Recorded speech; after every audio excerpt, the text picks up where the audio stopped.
I'm so happy to see so many smiles. There's the smile of people who have not seen each other for a long time is a special kind of smile. It's just wonderful, and the energy and the excitement. I'm just so thrilled that y'all are all here. So I'm Amy Martin. I am the researcher and writer for the Ned Fritz Legacy project, and I'm grateful for everybody taking time out of their day. I know this is a hugely busy weekend with Earth Day and all. And so this is the launch as we start beginning to create the biographical website. So first we want to introduce our guest of honor, which is Genie Fritz right here.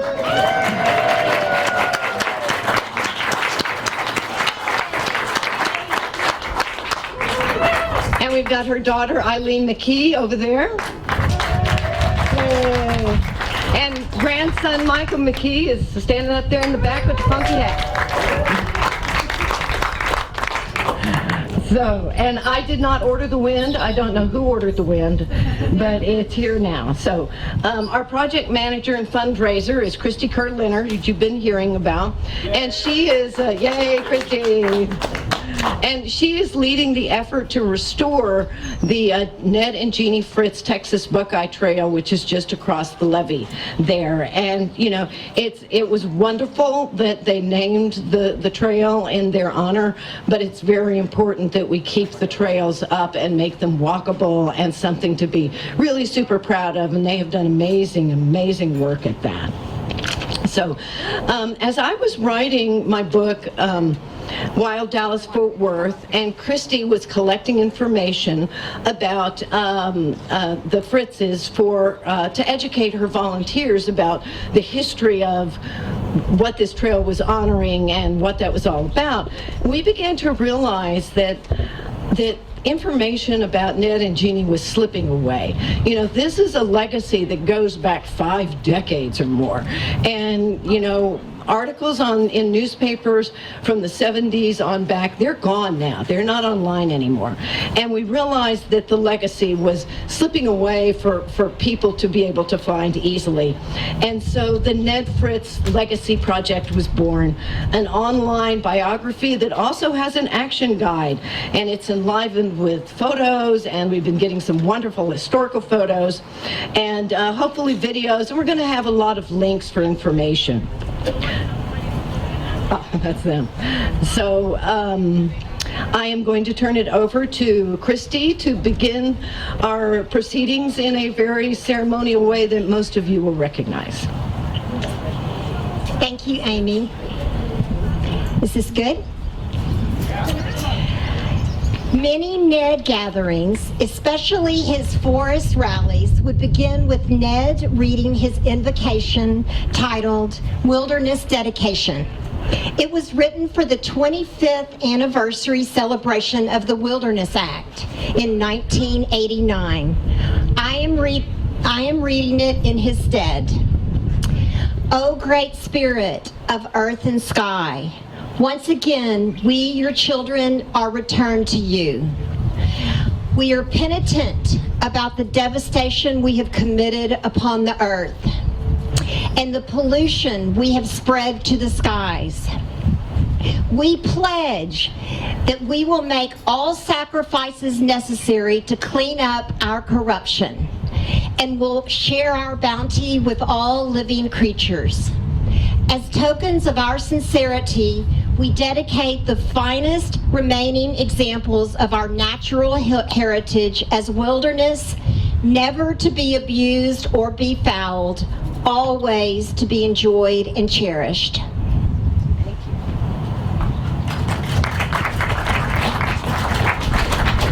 And those wildernesses, of course, we owe to Ned and Genie for being saved. We did our best for this ceremonial beginning to invite folks from all phases of Ned and Genie's activism. So please stand or wave your hands when your name or your group is called. Ned is known for mentoring smart women who went on to achieve great things. A prime example are the leaders of Texas Committee on Natural Resources, a group that he founded. And I've got to point these power women out by name. We've got Janice Bezanson, Susan Peterson, Beth Johnson, and Annie Melton. Yay, Annie. TCONR is now called Texas Conservation Alliance, and we've got a board member here, Jesse Oliver.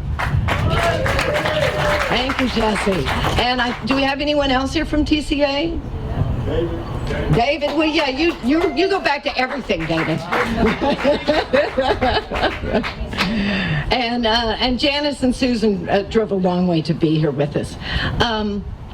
Ned started the land trust movement in Texas, which is an amazing thing because Texas has very little public land for us to enjoy. And it started with his founding of the Nature Conservancy Texas chapter, 16 wild areas saved right there, starting with the Catahoula Preserve. Then he founded the Natural Area Preservation League, which became the Texas Land Conservancy. Anyone else here besides Eileen, who's a board member, right? Yeah. Anyone else here from TLC? I think they are booked at EarthX and a lot of Austin stuff. Ted was also a founder of the Texas Historic Tree Coalition, Dallas Historic Tree Coalition, which grew into the Texas Historic Tree Coalition. Marion, Steve, give us a wave. Yay.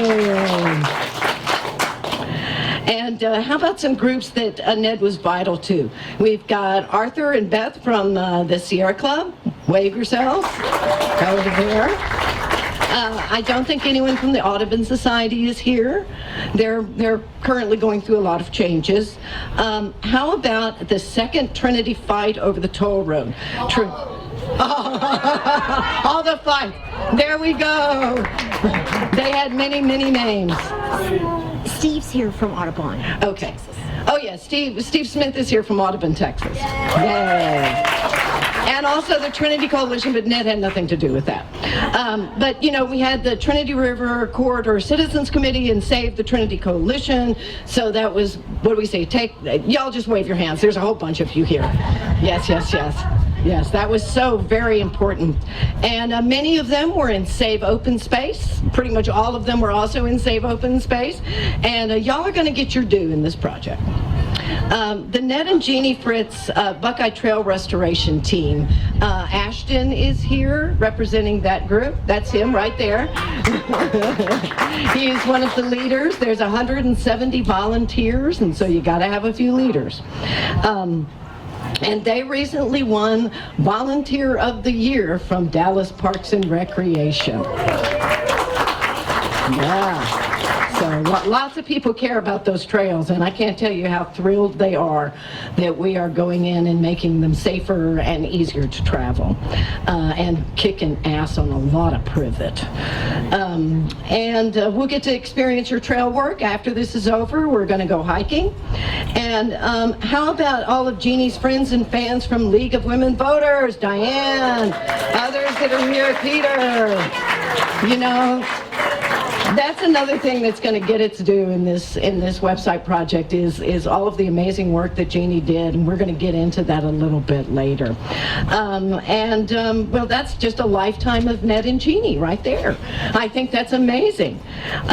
You know, Ned's earliest fights were in the 60s and 70s, making sure that the Big Thicket was preserved and opposing the Trinity Barge Canal, which was an outrageous project that was going to channelize the Trinity River from Fort Worth well into East Texas. There's not many around for those days, but Alan Steelman was the Republican U.S. representative for District 5, and he helped Ned on both of those fronts. And he asked me to send love to Genie and read this tribute to her and to Ned. I'm sorry I can't be there today to join you for this tribute to Ned and Genie and the long overdue upcoming biography of Texas's greatest conservationists and environmentalists. The terms forest bathing and nature therapy are becoming more and more common usage as we come to recognize the importance of nature to our physical and mental well-being. Ned and Genie were pioneers in ensuring that there would be forests to bathe in for many generations. The whole Texas ethos of big state swagger, fossil fuels forever, business interests always come first, has never been friendly to the conservation and environmental protection efforts. In 1972, I campaigned on a platform that included ending that dream project of the Texas big business establishment, the Trinity Barge Canal, and creating the Big Thicket National Preserve. I won that election, and Ned and Genie's support was a big factor. That success only proved to be a prelude to one of the biggest and most dramatic David and Goliath bond elections the state has ever seen, only 5 months later in March of 1973. With the help and leadership provided by Ned, Genie, Professors Don Smith and James White, and what Texas Monthly called the most diverse coalition ever assembled for a Texas bond election, we defeated that canal, carrying all 17 counties from Dallas all the way to the Gulf. It's not hyperbole to say that that was a political earthquake to the business establishment interests that had run state politics for over 100 years. The next 2 years would see several pieces of legislation indebted to Ned's conservation efforts. I have pledged my full support to this team, and I know all of you will as well, in creating a full and complete history of Ned and Genie's amazing contributions. So we'll get that we'll get that posted on the website as we start building it. And many thanks to you, Mr. Steelman. And you know who else was involved in that big fight to preserve the Big Thicket and East Texas wildernesses? That was John Bryant. And and he came out of retirement recently to run for Democratic representative of East Dallas District 114. There's more nature to be saved, he says. So if you live in Texas District 114, please tell your friends to vote. And if you attended a wilderness rally in East Texas, you undoubtedly heard Bill Oliver entertain the troops. And here to introduce him is Rich Grayson, who was deeply inspired by Ned's advocacy for creeks and rivers. Good afternoon. I am very honored to introduce one of my river rat friends. And Bill is all about nature education. And take it over, Bill. Okay.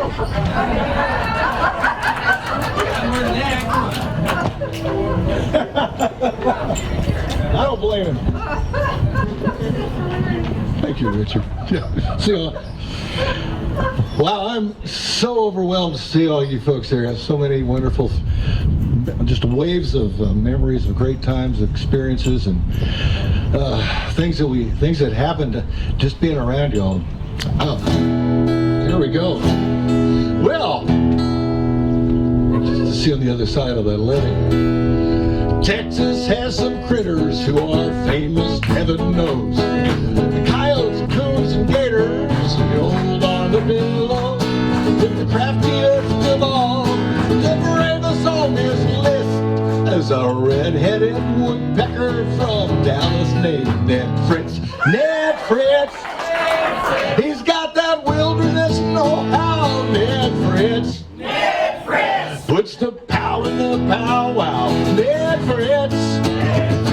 Makes the clear cutters see red, Ned Fritz. Makes us glad we've got Ned and Genie. We'll do that whole song later tonight. So, Jim Bush would like to be with us here. Jim Bush, we met through the powwow, and Barry Horn, and the banded geckos, and so many great pickers, and we'd stay up all night, and we'd be turning in when the bird walk starts, you know. And so, thanks, you know, make it count for us. But so Jim Bush's song here, and Ned was our champion tree hugger, so you guys sing along with this song. Thank you, Jim. I never was good at cutting down trees. I couldn't stand the sound when they went to their knees. Had to give it all up, just wasn't me. I wait for the trees to grow tall. It takes a little longer, but I've got the time. The feeling grows strong like the old growth pine. Go out in the trees, try us sometime, and learn how to talk with the trees. I'm a tree hugger, I'm a tree lover, son of a birch, you got a redwood mother. I'm a friend of the trees, some of my best friends are trees. I like them stately, I like them tall, green in the summer, red in the fall. We couldn't live without them at all. That's why we all should love trees. The dance floor is open. Willow and aspen, cedar and pine. I never met a tree that I didn't like. They keep you cool and shady when you're out on a hike. It's one of the glories of trees. Home of the robin and the red-cockaded, cedar waxwing and the great pileated. The very air we breathe is tree-generated. I know why the chickadees sing. Hey, you guys, I'm a tree hugger, I'm a tree lover, son of a birch, you got a redwood mother. I'm a friend of the trees. Some of my best friends are right here. I like them stately, I like them tall, green in the summer, red in the fall.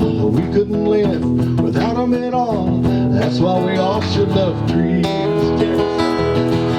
the great rainforest is an ancient place of vital importance to the human race. If we don't save it now, it'll be too late. We can never put it back again. We must all work together for the sake of the trees, part of Mother Nature's living legacy. What'll the next generation see if we don't take care of the trees? Here we go! That's why I'm a tree hugger, I'm a tree lover, the son of a birch, you got a redwood mother. I'm a friend of the trees. Some of my best friends are trees. Ned, I like them stately, I like them tall, green in the summer, red in the fall. We couldn't live without them at all. That's why we all should love trees. We couldn't live without them at all. That's why we all should love trees. Whoa! Hey, I'd like to introduce you all to my sweetie Virginia Palmer Davis, who is, we've been together about 7 or 8 years, or 7.5, and it only took about 30 minutes for us to find out that we had in common the Fritz family. She grew up not too far with these folks and her father. Get to know Virginia and find out more about that great story, all right? Okay, turn it over, back to Amy. Thank you.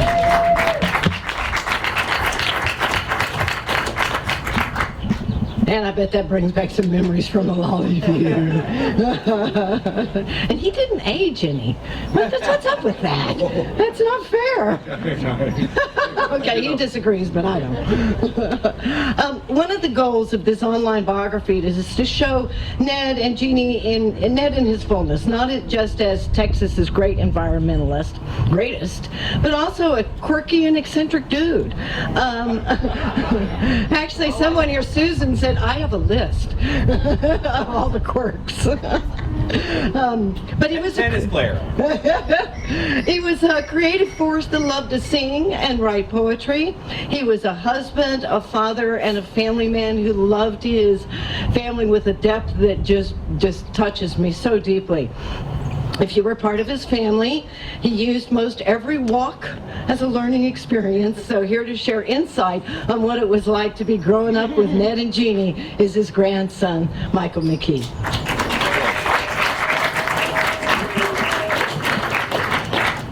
So, of course I knew Ned first as Granddaddy, and my grandfather and my grandmother were definitely my heroes because I saw them caring about the future, and more than that, doing something about it and trying to get other people to do something about it. It became, when I looked down at my coloring books when I'd come over to visit, I was like, pollution? What am I'm coloring about anti-pollution. And then we always went on walks, and nature, of course, is a beautiful, important part of my life since then, but walks with Granddaddy were part enjoyment, but it was definitely not just forest bathing.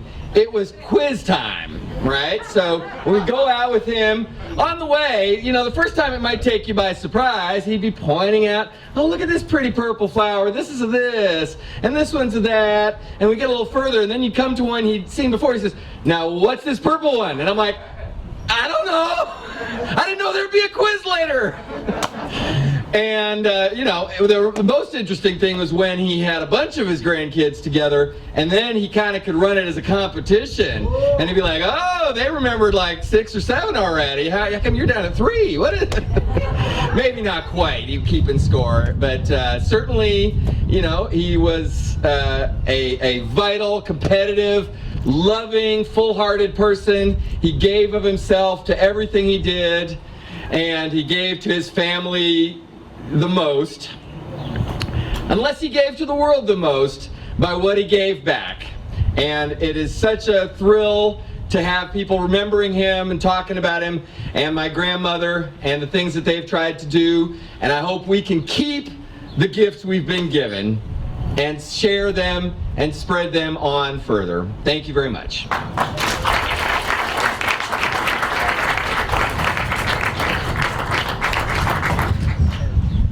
We are able to be here at this place, right at the edge of what we call the Bonton Woods. The Great Trinity Forest is right over the levee. And the Trinity is just right down the levee there. And we couldn't be here if it wasn't for Ned and Genie's passionate defense of the Trinity River and its bottomland forest. So Nancy Bateman and David Gray, First Unitarian, Save Open Space, Trinity Fight, all of that stuff. TCA, they fought so hard in that last Trinity fight, and we're like, really, we're still fighting over this? You want to put a tollway in the floodplain? You've got to be kidding me. But they weren't. But they put that to bed, and so they are going to share Ned's magnificent poem that Genie requested specifically, which is The Great Trinity.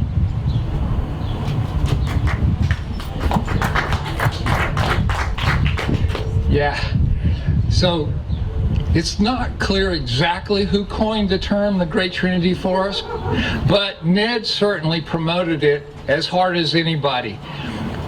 And it's this great forest here, it is due in large part, as Amy said, to his work and all of those who participated in saving it for the future. The Great Trinity by Ned Fritz. In my breast and groin, the sun glistens from my riffles and cools in my deep pools. Here I gurgle with energy, and there I rest, and let a million fish and turtles feed on my nutrients. My waters filter outward under my great forest, upward into my elms, oaks, pecans, eaves necklaces, and Texas buckeyes. I am mother to hawks and thrushes. I purify the air. I nurtured the Caddoans. I attracted the pioneers. Numberless precious souls appreciate me. 1 million people know me, but early among them were those not my glistening herd, not my gurgling heated, and heeded not my calming pools. Their hearing range did not fathom my song. They bypassed part of me, strapping my loins with levees. They built a mighty city at my side. But upstream in my breast and downstream in my groin, I still glisten and gurgle. I still propagate my great forest. I still purify the air. In these domains, there are those who would value me, but there are those who see not, hear not, heed not. They want to strip me further. I am an ardent river, channelized past skyscrapers, but thence roving freely to the Gulf. For whom may I flow?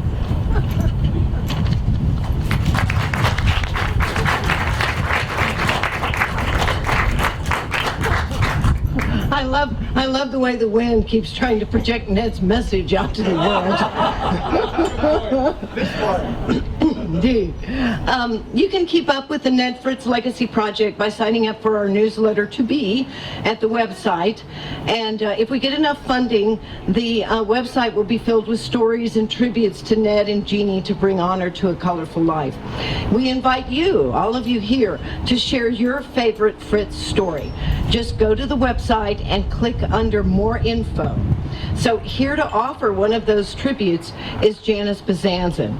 Janice is the last of the T. Connor directors to know Ned directly, and she now serves as Senior Policy Advisor for Texas Conservation Alliance. If bottomland forest is to be saved, TCA is there. Thank you, Amy. As many of you can attest, Ned was pretty well known for just kind of recruiting you and throwing you into the middle of an issue and saying, oh, go take care of that. Well, I was, needless to say, one of those. I have this wonderful picture of me and Ned sitting on a picnic table at one of the powwows. And the reason I'm so fond of this picture is because I was young. I was a young mother. I was just barely getting into this stuff. And he came up 20 minutes before the powwow program and said, I want you to MC the program today. And so we're sitting on this picnic table while he tells me what the agenda is. The world knows the driven conservationist, the barracuda attorney. But those of us in this gathering also know the other side of Ned. They know how much he cared about people. They know how much he cared about every flower, and he knew the names of most of them. One of my most touching memories of him is my son started going to powwows. My son and I did when my son was 10, and he's now with the Nature Conservancy in land protection. A lot of the reason he's doing that career is because of Ned and Genie and getting him started at powwows. And he learned all the plants, and he was so excited about powwows. And Ned would take me out on a walk with him, and he would say, okay, David, what's that? And David will say, well, I think it's a so-and-so. And he said, well, don't you think it's this other thing that's kind of similar to that? And David say, no, I think it's so-and-so. He said, well, you're right. I was just testing you. To say that Ned Fritz changed my life is a gigantic understatement.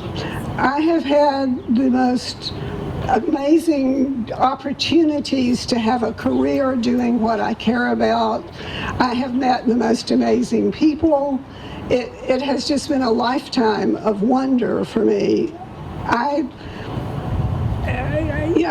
get credit for a lot of things that TCA has done, but one of the first things that Ned taught me was anytime you accomplish anything significant, it's going to be at least 100 people did something essential to the work. And so I get to be the face of it, but I get to know all those 100 people that took that step, that essential step. Ned didn't just bring me into conservation, he taught me how to do it. Gently, persistently, challenging me to do more, to do better, to believe in myself. And I watched him do things over and over and over again that people said could not be done. And when you see someone doing what cannot be done, it really raises your expectations and gives you a sense of how hard you can work. Ned had an incredible vision. He understood what needed to be done, and he was really good at finding those leverage points that would let us do them. And he combined that with the courage and the determination and the willingness to do whatever it takes and persist as long as it takes to accomplish this. Of course, he couldn't have done any of it without Genie. Genie was his inspiration. She was his partner in everything, and she was his dear love. And anybody who knew him knew that. We're about to do a website, a whole website on Ned's accomplishments. And I had this board member, we had this board member at one time who had what she called the Amway theory of conservation. You know how if you sell Amway and you recruit somebody else to sell, you get a percentage of what they sell. And if they recruit somebody, you get a little over a percentage of what they do. If we were to take all the work that's been done by all the thousands of people that Ned inspired and the hundreds of people he trained personally, well, I think that Amy would need a few more gigabytes for her website. I am very grateful to, one person I haven't mentioned is Beth Johnson. I have to do it because she's the one that actually recruited me for that. I do want to thank everybody working on the website because this is something that those of us who love Ned have long wanted, is a chronicling of his life. And I was beginning to worry that it was never going to happen. So I want to offer special thanks to every one of you who's helping on this, to Amy and Christy and Genie and Eileen and everybody. My husband said to me once, he said, you know, Janice, it isn't many people that get to work on a daily basis with a great man. Thank you so much for coming to offer tribute to this very special great man.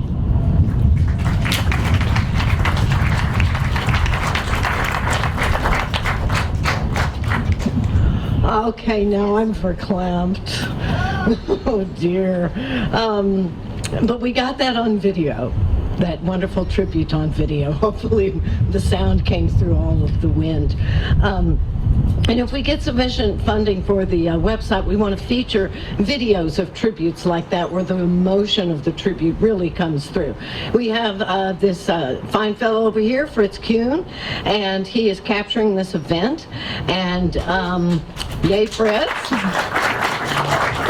He's part of the he keeps the First Unitarian services online. He's the guy who makes the services happen online.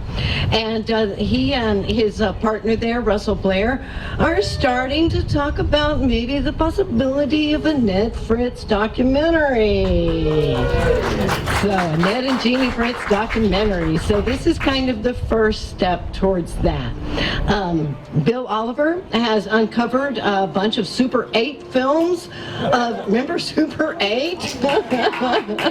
of Ned doing his things at the forest rallies, and so we'd like to process those and include. We're the Ned Fritz Legacy team. We're really frugal folks, but it takes a real budget to do something like that. And speaking of finances, and this is the only pitch you'll get, this is Christy Kerr-Leonard talking. Yes, I'm the money person, professionally and volunteer-wise, it appears. So grassroots crowdsource funding, grab that. Grassroots crowdsource funding is the way to go nowadays. It'll take quite a bit of funding to create the website and host it online for what we hope will be 20, 30 years and beyond. To create what is essentially a book, it will take Amy about 6 months of nearly full-time work. That's too much to ask for her to do it for free. With books, she gets, and she's a published author, with her books, she gets an advance and then makes money from book sales. But a website must be crowdfunded. Making a website means that everyone can learn about this legacy. It's very important to Ned and Genie, we've been told, that all income levels could participate. And true to all of us environmentalists, no trees are going to be sacrificed in this project, except for the ones that are kind of flying around. Ned and Genie were so loved. Okay, where's my prop person? Thank you. This is Madeira McKee, Eileen's daughter, in-law, excuse me. This is a beautiful Famed illustration by Ted DeBosier, who couldn't be with us today. Thank you. He created this amazing tribute that's now the banner of the website and will be offered at different funding levels. Okay, next prop person. I didn't really count on the wind, although everything we've done is down there, is been in the wind at this pavilion with Steve Smith and our volunteers. So, as you can see, this is online, and you will see would you bring it closer? Thank you. You'll see the different support tiers. We have all the way from the environmentalists, which is where I will fall, of $1 to $99, to the golden cheek warbler, the Texas Buckeye, that's what I want to do, red-cocked woodpecker, cockade. Richard Grayson has tried to teach me that like 10 times. Great Trinity Forest, the big thicket, and up. Thank you, Ashton. We have a surprise thanks to our dear friend Bud and Annie Melton. And Amy doesn't even know about this. Yay! Surprise Amy, that's always fun because it's usually her. So apparently, this was Ned's shirt. This was Ned's shirt. Genie, do you remember the shirt? You do? And what Bud told us in an email, or maybe, no, on a phone call, he said Ned would give you the shirt off his back. So at some point, Bud decided to keep this. And what we're going to do at some point, although I haven't run this by anybody, is we're going to auction off different parts of the shirt. We'll see how that goes. So what I wanted to say is that we're just really asking today for 3 simple things. Tell everyone you know who was a Ned and Genie Fritz fan about this legacy project, nedfritz.com. We've got a sign-in sheet I'm going to pass around, and there's some columns for check marks. If you have a tribute you'd like to go on the website, or what we're really hoping for are photos, please check that and give us your email if we don't already have it. And support us at whatever level you can. I'm taking checks, and you can go on the website for credit cards. Thank you very much.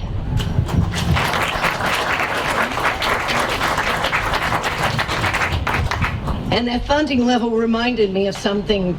Just a week ago, it was announced that the red-cockaded woodpecker is being investigated to be taken off the endangered level and moved to merely threatened.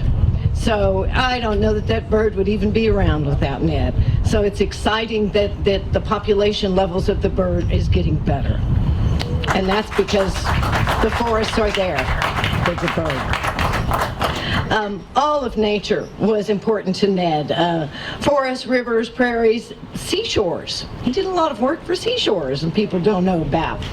Trying to get cars off the beaches so that the beach birds wouldn't be so harassed. And while human enjoyment of nature was a big part of him, I think the most important thing was just preserving habitat for wildlife. And here to celebrate that is Bill Oliver to perform what is perhaps his most popular song, and that is Habitat. And you get to sing along on the chorus because there's like one word. All right. Thank you, Amy. Yes, Earth Week, month, year, life. And it's a one-word sing-along. There we go.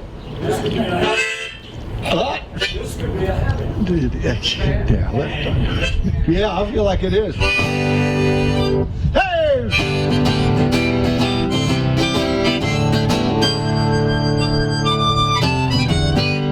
Habitat, have to have habitat, habitat. Have to have a habitat, habitat.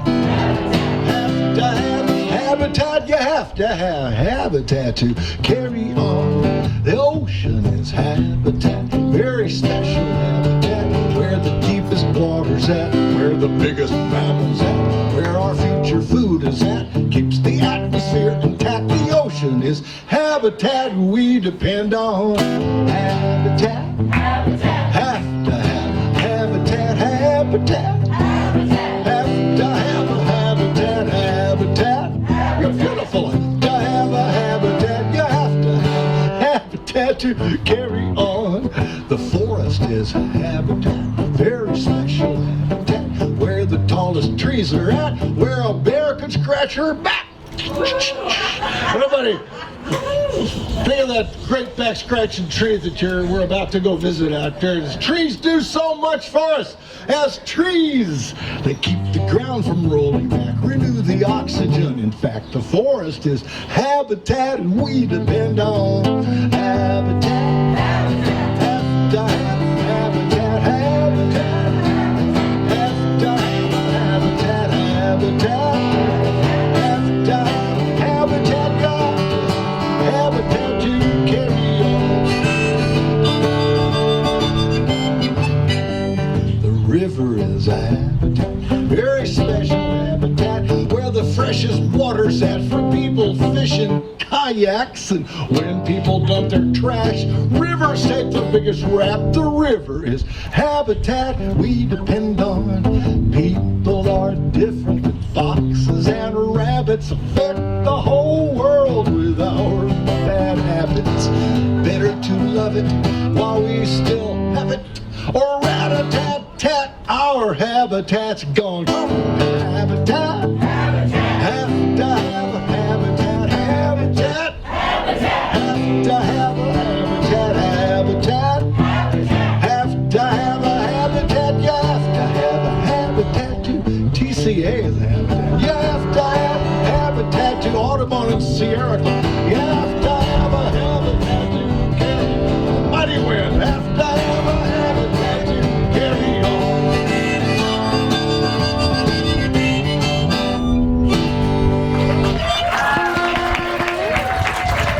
Thank you. Woo-hoo. Happy habitat.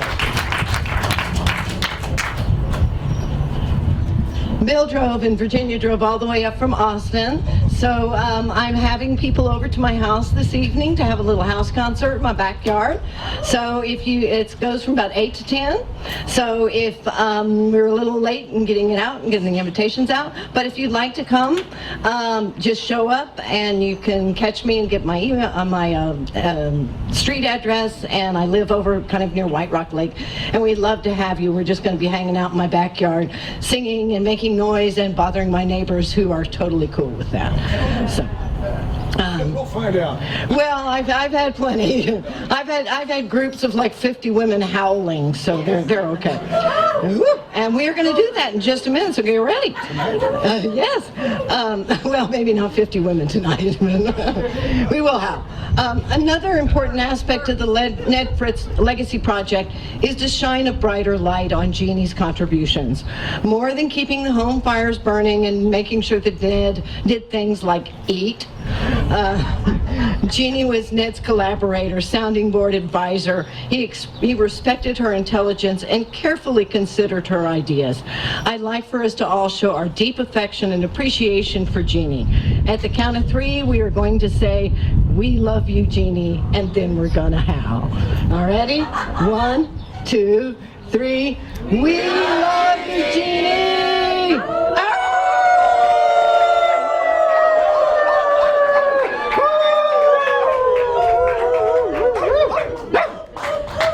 Genie was a powerhouse in other ways. Her work on the League of Women Voters Board, both Texas and Dallas, was amazing and important.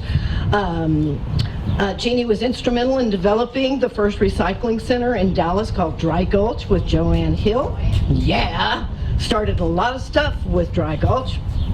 Actually helped start my career as a recycling reporter at Dallas Morning News. Genie was responsible for big advancements in social justice, affordable housing, and women's rights, including being the president of the Women's Southwest Federal Credit Union and doing tireless work for the Girl Scouts. Jeannie's got a birthday coming up in a week or so, and her birthday celebrations are legendary. So we're going to start the party early by singing her happy birthday. So, happy birthday to you, happy birthday to you, happy birthday, dear Genie, happy birthday to you.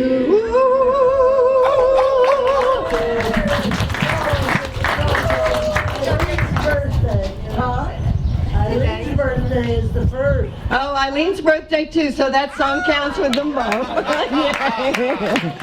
And Eileen is truly ageless. Let's see, and she's like a freaking ballet dancer. Can you believe that? Gosh. Yeah, really. We've got a final tribute and offering. And that will be Steve Hauser. He owns Arborological and is known as the most passionate and effective forest advocate in Dallas. So come on up, Steve.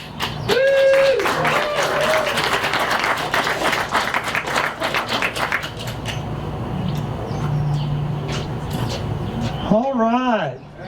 Thank you for the opportunity to be here from the Fritz family and Amy, Christy, all you guys. I can't think of a group I've ever felt more close to than you guys. I told my wife that I was coming today and what I was going to do today, and I told her Bill was going to be here, and she reminded me of all the years we had his CD in our car, and our children would walk around singing, "Habitat, Habitat." She said to be sure I cursed you before I left. She was just kidding. She was just kidding. We love you. We really do. I think Ned, as you guys know, touched every one of us. The first time I met him was down here on the Buckeye Trail, probably in the 80s. And I was thrilled to spend time with him. Being an arborist, he was questioning me the whole way, and I would question him, and you know, he said, "What's that?" And I'd say, "Oh, it's a box elder." He said, "No, it's not. It's Ashley maple." I said, "No, it's not. It's a box elder." And we went back and forth. They're both the same, but we teased each other about that for years, I think. "It's a box elder." "No, it's Ashley maple." So, you know, it's unique to meet somebody that touches you. It's more unique to meet somebody that changes your life. And that's who Ned, Genie, and Janice Bazanson did to me many years ago. I was involved with a hospital here in the Dallas area that wanted to cut down 2 massive big bur oaks, 60 or 70 other trees. And I came to Ned and I said, "Ned, here's what's going on. What do you think I should do?" He said, "Let's fight them." And I was like, "All right. I like you already, Ned. You're my buddy." So Ned, Genie, and Janice helped us to start, at the time was the Dallas Historic Tree Coalition, now is the Texas Historic Tree Coalition. It's a nonprofit, we're all volunteers. We work to find, research, recognize, and preserve and celebrate our most significant trees around the state. So it was Ned, Genie, and Janice that had a lot to do with the establishment of that organization, as well as the Texas Tree Trails. You know, Amy and Christy were asking for photographs.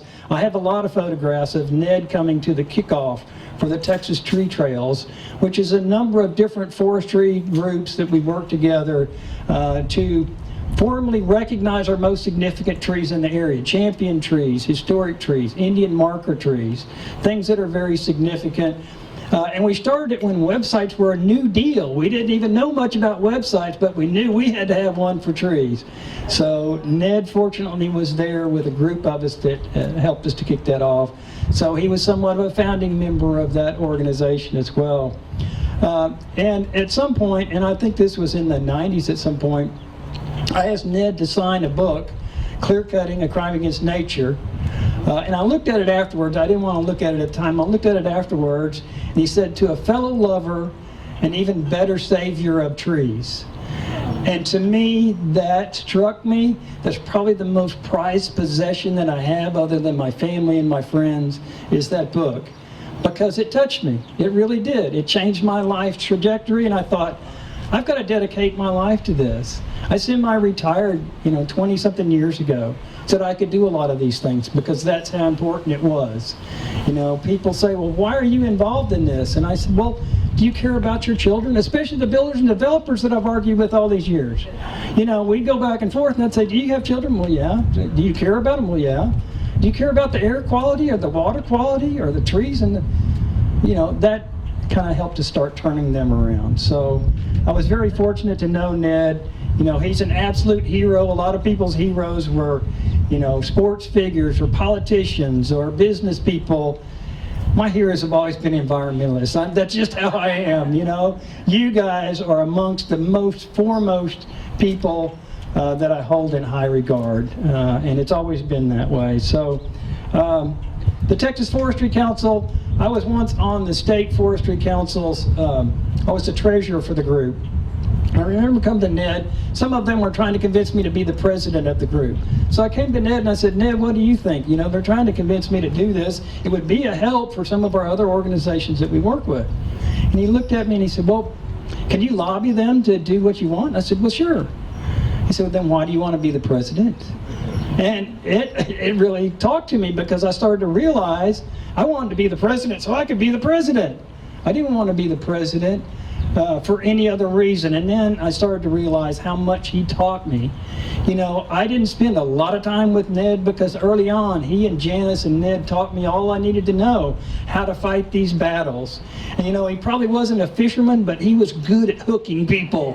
He was very good at hooking those people in, because that's what he did. That's what he did with all of us. So I'm always very fortunate to have spent as much time with him as I did. But he was exactly right. I didn't end up to be the president. I ended up doing other things. And most times I don't ever try to be the president, because I don't need to. Why would you want to? It's more for your ego than anything else. So that was another thing that Ned taught me early on. This isn't about me. It's about everybody, and it's about doing what's best for the community. So he touched me very deeply that way. And a few other things I have to say, and then I'll quit, because I can really ramble on this subject. One day, one of our members, Pat Melton, we had to go over to Ned and Genie's for something, and I didn't warn her too much about Ned. I probably should have beforehand. But we walked in and she said, Ned, it's hot in here. And Ned said, yeah, we don't use the air conditioning very much. And she was just flabbergasted. And she said, there's files everywhere around here. And I said, that's how Ned is. And believe it or not, if you ask him about a project, he can go over and find that file and pull it out, and here it is. Incredible, just at the way that he filed things, DJ Young, another volunteer, one of the most foremost advocates I've ever worked with at the City Hall, in Dallas especially, asked me one time, are you a filer or a piler? And I said, yeah. She said, well, what do you mean? You got to be a filer. And I said, yeah, I'm just like Ned. I file everything, and then I pile it up, and here's a T-Conner file, and here's this file, and here's this file. So, I became a lot like Ned, partly because I wanted to be like Ned.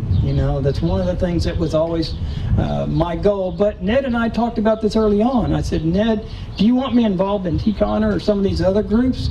Or do you want me to fight these smaller battles over sometimes just one tree or a handful of trees? Because nobody's doing it. He says, that's what I want you to do. And that's what I've done with most of my life. A lot of times I'm fighting these small little battles. There's one going on in San Antonio right now that I'm involved in. And I'm like Ned, I've got piles of files of these projects from the past. So very fortunate in that regard.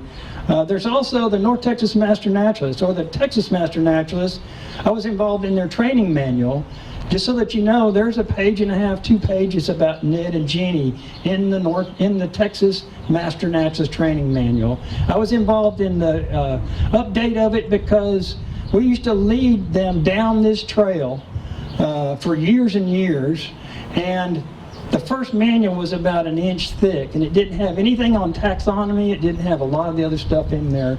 So I was able to get involved, and I want you to know that every naturalist in the state that goes through that program has at least a page and a half on Ned, as well as a lot of other early environmentalists, Julian Reverchon and others, but we made sure that there was information in there about Ned. So, and the last thing I was going to mention was Ned wanted help to clean up the privet at the park at the end of his street. And this was a long time ago. He said, "Do you know anybody in parks?" I said, "Sure, I know some people. You want me to get with them?" "Yeah, so let's do a cleanup effort." So I know some T. Connor, Napa people came to help. And I said, "Ned, how do you want to get this out?" He said, "Well, we'll just hack it out and chop it out." And okay, Ned, we can do it that way, but the parks wants to just cut it down and treat it with a chemical. "No, we're not going to do that. No way." So anyway, parks cut down about an acre of them while we cut down about 10 yards of them. But that was typical Ned.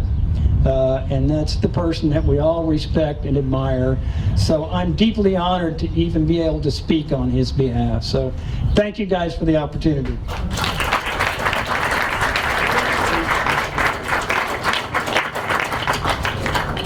That reminds me of some of the personal connections that Ned has made.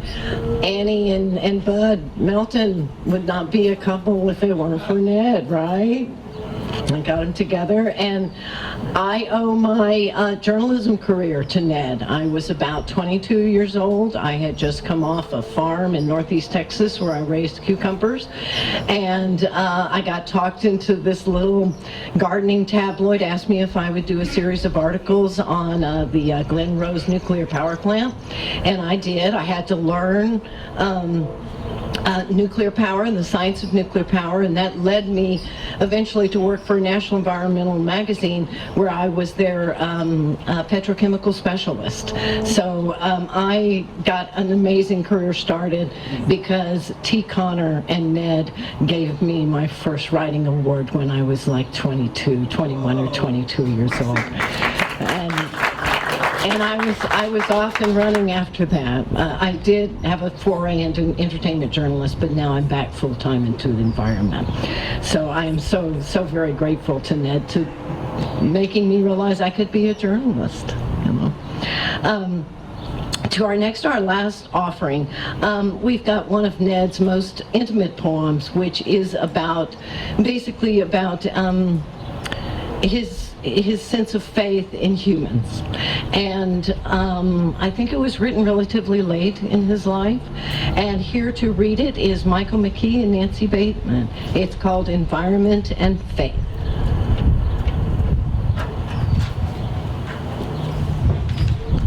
Here we are shipmates on spaceship Earth, whirling through a universe the origin of which we do not know.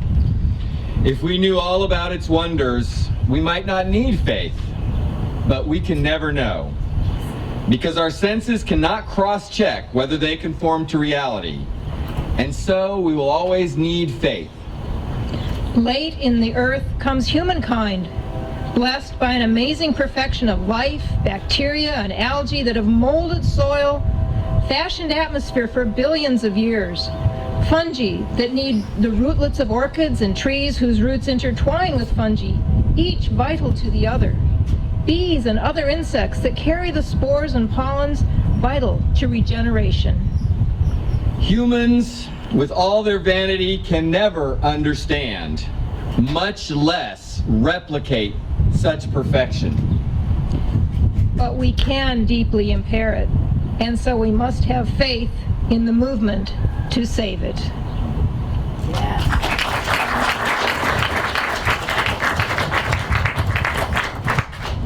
And what we want to do with this website is make sure that that movement goes on. So it will be a biography of Ned and Genie, but it will also have an action guide that's going to be a very important part of it, so that people can come up to this action, read this action guide, and know the groups to get involved with, the places to go get more information, and all of that kind of stuff. And it's going to include not just the environment, but some social justice, fair housing, and informed voting as well. So Genie wanted to say a few words. I'm so pleased that Amy and Trish are starting this website, because I have felt that Ned has not been honored by the city of Dallas in a way that he should have been. And so maybe this is the start of something good. And I do thank you all for being here. I've enjoyed seeing all of you. It's been so long since we have had a chance to see you. And so thank you very much for all that you do.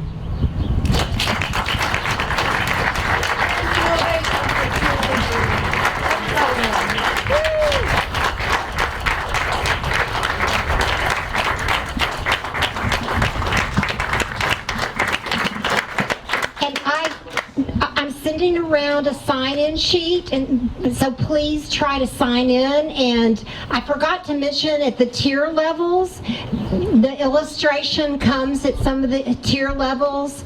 We also, the poetry book is called Reflections, and we're hoping to get a reprint. There's very few editions right now, but we have some illustrated poems that are also part of the tiers. So now for our final Bill Oliver song, Take a Walk in the Woods. You're invited to join us over the levee and take a mile or two walk in the soft surface trails of the Ned and Genie Fritz Texas Buckeye Trail. Buckeyes have finished blooming, but the Great Trinity Forest is really beautiful in all seasons. But feel free to hang around and chat as long as you would like. And if you would like to come to the house concert tonight, just get in touch with me. And well, there was supposed to be a tip jar here for Bill, but you can just stuff money in his pocket. So anyway, here is Bill to bring us to a close. Thank you, Amy. All right. Wow, let's hear it for Amy and Christy and everybody put this together, huh? Wow. Man.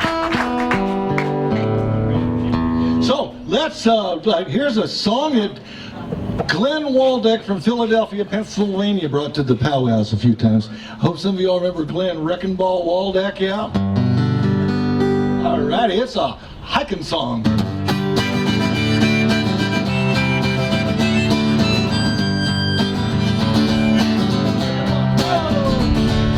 I woke up today, I felt the need to get away from the city life. Take a rest from all this congestion and focus on a starry night. I walked out the door and down the steps and across the lawn to the gate down the street. Before long I was gone. I was looking for a place that has what it takes to rejuvenate, where the spoken word's not heard, just leave it to your spirit to communicate. I was looking for imagination's magic and allure, and the virtual reality of a wildlife corridor, ranging from the Arctic to the desert, from the mountains to the sea. And if you want to believe, take a walk through these woods with me. That's your part. And if you want to believe, take a walk through these woods with me. No more isolation, no more fragmentation of the wilderness. Think of mass migrations, future generations of connectedness. This is more than just a picture-perfect postcard scenery. It's history, it's legacy, it's family to me. It's ranging from the Arctic to the desert, from the mountains to the sea. And if you want to believe, take a walk through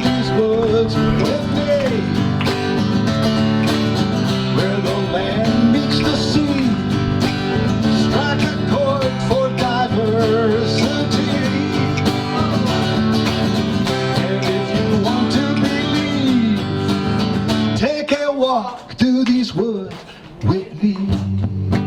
Right. And if you want to take a walk through these woods with Amy and Christy and